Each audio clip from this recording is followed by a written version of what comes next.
At exactly 7:42 p.m., I got the voice message. Rowan, this is Evelyn. As of today, our personal and professional ties are severed. Do not contact me again. 18 words, no warmth, no preamble, no signature, just the clinical tone of a woman who had made a decision and expected it to be followed. I stared at my phone for a while, not shocked, not angry. Just still, like everything had gone quiet. No pounding heart, no shaking hands, just a silence that felt strangely like peace. I typed back one word, understood. Then I walked over to my laptop, opened the Federal Research Portal, and clicked through the grant records. Line by line, I confirmed the details. I removed my name from the joint application for grant ID number 40829-R, Neuroplasticity and Behavioral Conditioning in Early Childhood Development. I had co-signed it with Evelyn Blake and Julian Blake, my mother and brother. I clicked submit. The timestamp locked it in. 7:58 p.m. That was that. I sat back, watching the confirmation screen glow. I thought I'd cry or rage or call someone, but instead, I felt something I hadn't in years. A flicker of autonomy, like I had taken off a coat that never fit. I thought of the last 10 years. The board meetings where I took notes while Julian told jokes. The late-night budget reconciliations while Evelyn took credit for the financial cohesion of the Institute. The endless admin, the public grant filings, the compliance reports, all of it under my name because I was the one who made sure the project stayed alive, quietly, efficiently. That was always my job. Keep it breathing so they could take the credit. I remembered being 16, faxing renewal forms while Julian threw a party in the guest house. Being 19, rescheduling Evelyn's flights while she lectured at Oxford. Being 25, told to stay in non-public roles because the research community doesn't need another Blake on stage, just one with presence. Presence, that was Julian. Vision, that was Evelyn. And me, I was the one in the back, holding the wires together. Even when Evelyn went too far, when she rewrote our shared correspondence with donors, when she signed my name on travel disclosures without asking. I said nothing, because I was the loyal one, the one who didn't make things messy. Until now. Now the quiet was the message. I didn't have to burn the house down. I just had to walk away and lock the door behind me. By 8:15 p.m., I had archived every email thread with the Blake Institute. By 8:22, I had changed my personal passwords, revoked access to my digital credentials, and removed myself from the internal compliance Slack. There was no ceremony to it, no final call, no dramatic exit, just a clean cold break, the kind Evelyn Blake would respect and never forgive. My name is Rowan Blake. I'm 32 years old. I live in Bethesda, Maryland. And for as long as I can remember, I was the daughter of Dr. Evelyn Blake, not a person so much as a legacy waiting to happen. The Blake Institute started in the basement of our old house in Silver Spring. Back then, it was just Evelyn's papers, grant proposals, and boxes of audio tapes from her early fieldwork. She used to joke that I learned to walk between filing cabinets. By the time I was 12, she had an entire research team. By 13, I was logging donor records into her database every Saturday. I thought it was normal. That everyone's mom made them update contact sheets and proofread newsletters before school. Evelyn said it was practical exposure, said it would teach me discipline. Julian, on the other hand, never touched the files. He was the charming one, the bright face of the future. He used to strut around the institute like he was already running it, even when he was failing basic statistics. Evelyn thought it was adorable. He's got instinct, she'd say, like that excused everything. I still remember getting my college acceptances. I had worked for them. Late nights, perfect grades, national competitions. I got into 2 Ivies. Evelyn skimmed the letters, then handed me a brochure for Maryland State University. You need to stay close to the institute, she said. You're essential here. I should have argued, but I didn't. I told myself I was being mature, choosing purpose over prestige. I moved into a shared apartment and started commuting to the institute part-time while taking full course loads. I filed permits, managed travel grants, helped rewrite compliance reports when Julian forgot deadlines. No one noticed, or if they did, they didn't say anything. Julian became the public face. Evelyn made sure of that. She took him to every donor dinner, every conference. She called him the voice of next-gen research before he'd even published a single paper. I sat in the back of the room, adjusting the slides. She used to joke that I was her backbone, said it like a compliment. But all it really meant was that I was the structure, invisible, expected, and rarely thanked. One summer, I asked her if I could co-author a paper we'd been working on together. She looked at me like I'd asked for her retirement package. "Rowan," she said, "you don't have the academic credibility for that yet. Let Julian take lead. It's better for the optics." Optics. That was the word she always used when she meant I didn't belong on the stage. I didn't stay out of ambition. I stayed because I believed, deep down, that if I kept doing the work, they'd eventually make room for me. That maybe, someday, I'd be more than Evelyn's logistical afterthought. But I was never going to be the successor. That seat was already taken. I was there to hold the ladder while Julian climbed. And I held it, for 20 years, until the day I let it fall. It started with a red flag in the budget summary. I was combing through our Q3 expenditures when I noticed the line item. Consultant fees, external. It had been processed twice. Same amount, same memo code, same date. I stared at it for a while, thinking it was just a duplication error, until I saw the name attached, Marcus Hill, Julian's friend. A guy I'd seen half asleep at board retreats, always with a cocktail in hand and no visible qualifications. He'd shown up once for a half-day strategic session, talked about visionary synergy, and charged $5,000 for it. Now he'd apparently been paid twice for that same day. I flagged it in the ledger and sent a memo to both Evelyn and Julian, outlining the duplicate charge and asking for clarification. I worded it carefully, neutral, factual, like always. Julian replied first. "LOL, Marcus is worth every penny. Just leave it." I waited for Evelyn's response. When it came, it was 2 sentences long. "Stay in your lane. You're not an auditor or an outsider." I read it 3 times, the words burning hotter each time. Not an auditor. Not an outsider. The message was clear. I didn't have the authority to question how things were run. Never mind that my name was on every compliance form. Never mind that I had personally submitted the last 6 quarterly reports to the Federal Oversight Office. It was the word outsider that hit hardest. I had spent my entire life trying to belong in that world. Their world. I had turned down scholarships, jobs, even relationships just to stay close to the Institute. And now Evelyn had said it out loud, the thing I'd always feared. I wasn't one of them. Not really. A few days later, I tried logging into our donor management portal. My password didn't work. Then the accounting server rejected my credentials. Next, the cloud drive. Error, access denied. They were locking me out. No one said anything, no memo, no formal notice, just quiet erasure. Julian stopped copying me on grant correspondences. Evelyn started forwarding forms to the new assistant, a fresh-faced psychology grad named Mara, who still called her Dr. Blake, like it was sacred. I watched it all happen like someone standing outside their own house, watching strangers change the locks. I didn't fight. Not yet. Instead, I started downloading. Every document I still had access to. Every email thread, every payment confirmation, every memo that bore my signature. I created a private folder on a separate drive and named it something harmless, Archive Glass. It was the beginning of my insurance policy. They thought I'd just fade out quietly, take the hint, leave like a good soldier. But I'd learned something in all those years of being invisible. Silence has a shape. And I was going to fill it, not with rage, not with threats, with proof. I wasn't trying to destroy the Institute. I was just making sure that when the truth came out, no one could say I hadn't been there the whole time, holding it together. The Glass Archive started as a folder. By the end of the week, it was a system.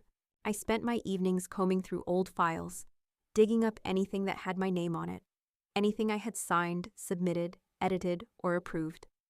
Evelyn had always relied on me for the back-end logistics, which meant my fingerprints were everywhere, whether they wanted to admit it or not. I downloaded every signed form from our NIH partnerships, every grant allocation notice, every PDF donor report I'd written and Evelyn had later claimed credit for. There were over a dozen instances of my digital signature being used on documents I never saw, mostly travel reimbursements and consulting invoices. A few were small. One wasn't. A $38,000 symposium grant had been filed under my credentials, signed and submitted through my user ID, despite me being out of state during the submission period. I had the plane ticket and hotel invoice to prove it. Then came the blacklisted consultants. I had helped flag a list of them 3 years earlier. Vendors who had been deemed unfit for partnership due to expired credentials, duplicate tax filings, or conflicts of interest. One of them, a Shell LLC based in Delaware, had reappeared in our vendor logs under a slightly altered name, MH Research Solutions. The MH was subtle, but I knew what it meant. Marcus Hill. Julian had used my clearance to reinstate payments to a banned vendor. I double-checked the bank records. 5 payments over the past fiscal year, all processed through the same backdoor approval route. I took screenshots, time-stamped everything. When the archive grew past 100 documents, I split it into 4 folders: donor irregularities, signature misuse, blacklisted vendor reinstatement, grant allocation discrepancies. I color-coded everything. I even made a cross-reference index. The more I gathered, the less afraid I felt. I wasn't preparing for war. I was just organizing, bringing clarity to a machine that had run on misdirection for far too long. I called Naomi Voss, a friend from law school I hadn't seen in years. She'd gone into nonprofit compliance law after graduation. We met at a coffee shop near DuPont Circle, and I brought a flash drive, encrypted and backed up 3 times. She took one look at the file structure and raised her eyebrows. "You weren't kidding," she said. "This is meticulous." I told her about the grant, the signatures, the vendors. I told her about Evelyn's message, the revocation of access, the slow fade-out. Naomi didn't interrupt. She just sipped her coffee, eyes scanning the spreadsheet. Then she looked up. "You know your name's not legally binding on that federal grant unless you reaffirm before audit," she said. "You can pull out clean." Something shifted in my chest then. Not relief, not yet, but clarity. For the first time, I wasn't bracing for whatever came next. I was preparing for it. It started with a routine credit check. I was applying for a small business travel card under my own LLC. Something separate from the institute. Something mine. The approval should have been instant. Instead, I got flagged for a federal financial hold tied to a research disbursement. I stared at the notice for a long time. Then I called the agency. The woman on the line was polite but firm. "Are you aware that grant ID number 40,829-R is currently under audit for potential mismanagement?" Number Y was not. I logged into the research portal using the legacy credentials that, somehow, hadn't been revoked yet. The dashboard was littered with compliance reminders and warnings. 4 missing quarterly reports, a pending donor verification, and a red alert on the expenditures file. I opened the disbursement ledger. It didn't take long to see the problem. Over $75,000 marked as symposium expenses. Dozens of line items for event spaces that didn't exist. Catering companies with no licenses. Speaker fees for names I didn't recognize. I Googled the venue listed for a February Neuroscience Development Summit. It was a dance studio that closed in 2019. And all of it, all the fake reports, all the fraudulent costs, had been filed under accounts I'd helped build. Accounts still bearing my name. I felt my stomach tighten. I opened the internal access logs. Julian had used my login 4 separate times in the past year. One of the donor entries had been forged with my digital signature. The timestamp matched the weekend I'd been in Boston at a legal conference. I checked my email archive. Sure enough, he'd replied to the disbursement office from my address. He hadn't even bothered changing the subject line. I made copies of everything. Created a new folder in the Glass archive. 5. Fraudulent disbursements. Then I called Naomi. We met at the Courthouse Cafe near Judiciary Square, the same one where we'd pulled all-nighters during finals. She looked over the new files in silence, her mouth tightening with each page. When she finished, she closed her laptop slowly and folded her hands. "Do not confront them," she said. I blinked. "What?" She leaned in. "Don't send a warning. Don't give them time to cover tracks.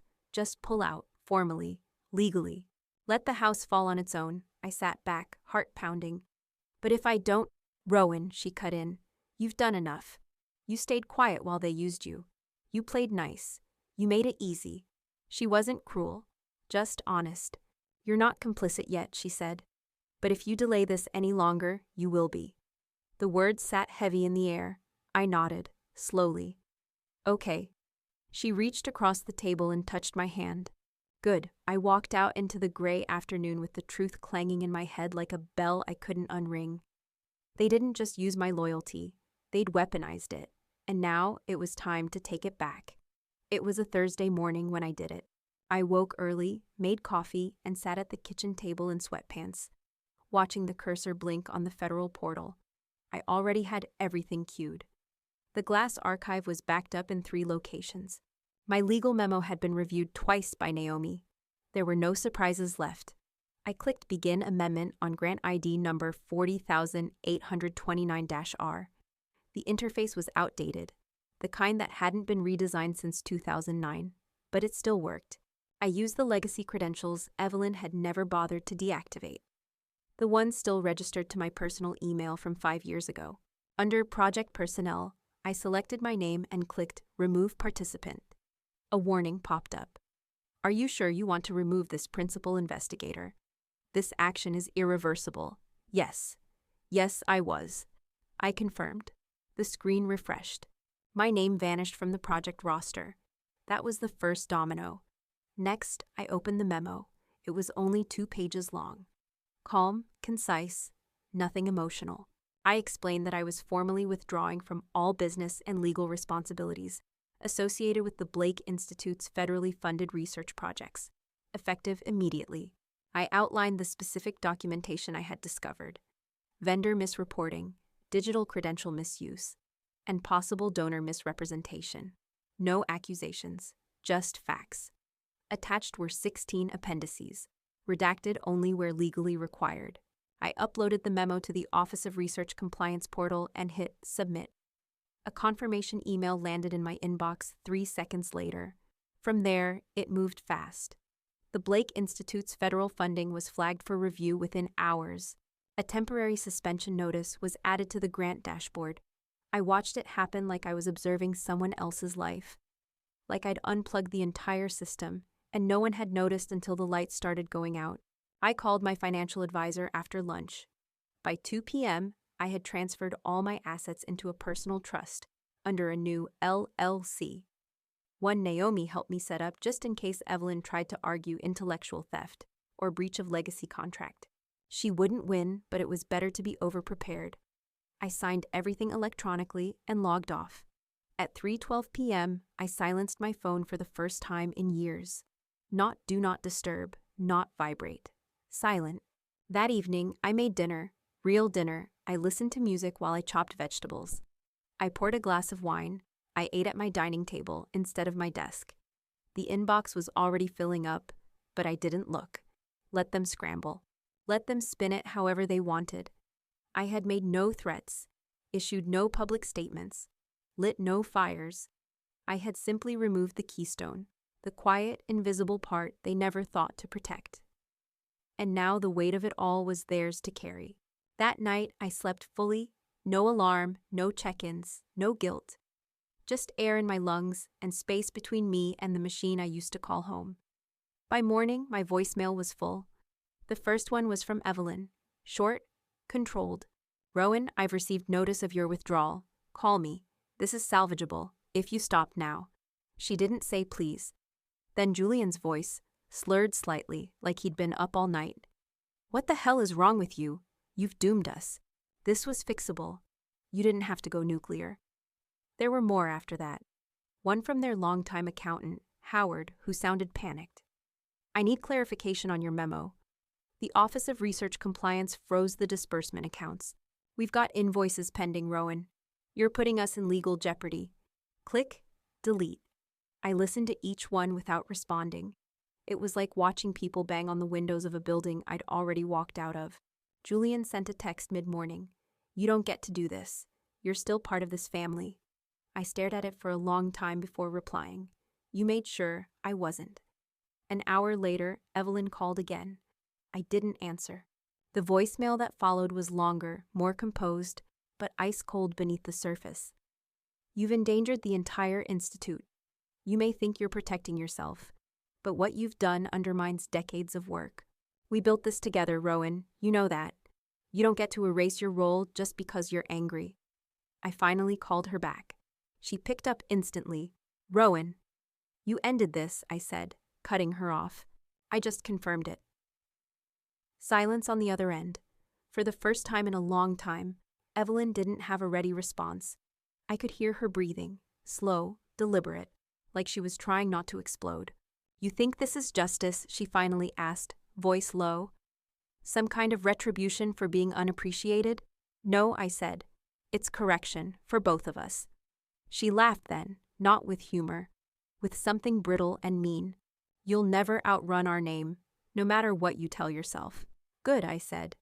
That means when the audit is complete and the reports go public, they'll know exactly where to start. I hung up. There was no anger, no triumph. Just a calm, steady line between then and now. They had always assumed I would protect the legacy, because I helped build it. But I never owned it. Not really. I was a passenger, a body doing the labor so they could steer. Now the vehicle had stopped, and they were the only ones left behind the wheel, with nowhere to go. And me? I was already walking in a different direction. One voicemail at a time, I let the past collapse without me. The invitation came as a calendar placeholder. Lunch, faculty lounge, Evelyn, Julian, Rowan. No subject line, no message. Just a time, a place, and a shared event on my Google Calendar.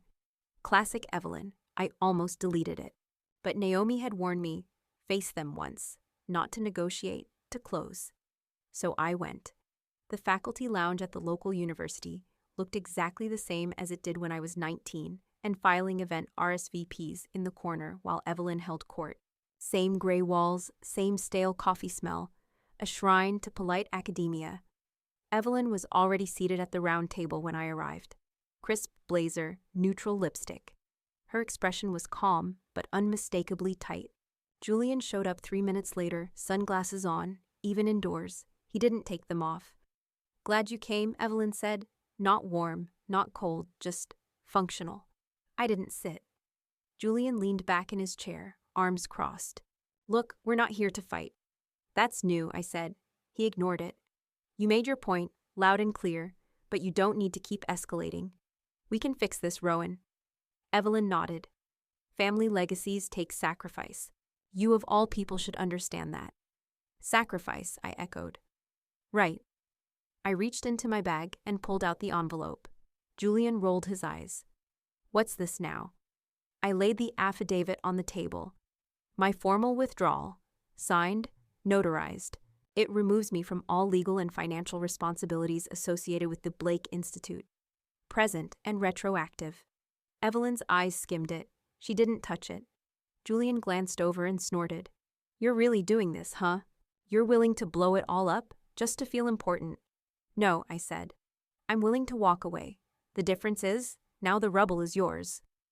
I don't think you understand what's at stake, Evelyn said. Her voice was still measured, but I could see the panic behind her eyes now, the slight twitch in her jaw. I do, I replied, which is why I've already submitted an anonymous tip to the Office of Oversight. Internal vendor misuse, donor reporting inconsistencies, and probable digital forgery. Julian stood up so fast his chair scraped. You're a spiteful little... Stop, Evelyn snapped, louder than I'd heard her in years. She turned to me. Rowan, please. That was new. I stared at her, really stared. For the first time, she looked like someone who didn't know the next move. Like the board had shifted, and she didn't know what game we were playing anymore. You ended this, I said quietly. I just confirmed it. Then I turned and walked out, past the faded bulletin board where my name had never appeared, past the hallway where Evelyn once told a colleague I wasn't built for leadership, past the lounge where Julian once bragged I was too quiet to matter. None of it followed me. Outside, the air was hot and sharp. A thunderstorm was coming, maybe. Or maybe that was just the sound of a legacy finally collapsing behind me. Either way, I didn't look back. The story made it to a small science newsletter the following Monday. Blake Institute faces scrutiny over internal ethics violations. Federal funding paused amid ongoing audit. No quotes from Evelyn, no quotes from Julian. Just a clipped summary of the investigation, the grant freeze, and a statement from the Office of Research Compliance, confirming that an anonymous whistleblower had submitted credible documentation related to financial misconduct. Naomi called me after it dropped. "They're scrambling," she said, not even pretending to hide her satisfaction. "You didn't just walk away, Rowan. You walked away untouched." I didn't say much. I was standing on my balcony, cup of coffee in hand, watching the sky change colors over Bethesda. It felt like breathing after a long time underwater. That afternoon, I got one final voicemail from Evelyn. I didn't listen to it, just watched the little red bubble light up, then held down the message and deleted it without playing a single second. Some things didn't need closure. Some things just needed quiet. Then I filed away the final document, the official letter from the federal office confirming my disassociation from all Blake Institute research operations. I printed it out, sealed it in a manila folder, and slid it into a drawer labeled closed. And I meant it. I didn't post anything, didn't email the board, didn't tell old friends from grad school who would have eaten the drama alive. Let Evelyn and Julian spin it however they wanted. That wasn't mine to manage anymore, because now I had new work, not flashy, not legacy building, just real. I joined a coalition of women-led think tanks, small, early-stage, mission-driven organizations, trying to navigate their first rounds of public funding. Startups that reminded me of what the Institute could have been before it became a dynasty. I wasn't in charge. I didn't want to be. But I was advising, helping these founders build infrastructure from the ground up, showing them how to protect themselves, how to vet vendors, how to write clean grant language that couldn't be manipulated by someone else later. My first client packet sat on my desk, still warm from the printer. Across the top, I had typed something simple, just 12 words. "You're not ungrateful, you're just finally seen." That's not the same thing. I stared at it for a moment, then smiled. This wasn't about revenge. It wasn't about proving anything. It was about building something new. Something without my mother's voice in my head, without my brother's shadow in the room. Something without apology. I wasn't a Blake anymore. Not in the way Evelyn meant it. And that didn't feel like a loss. It felt like a beginning.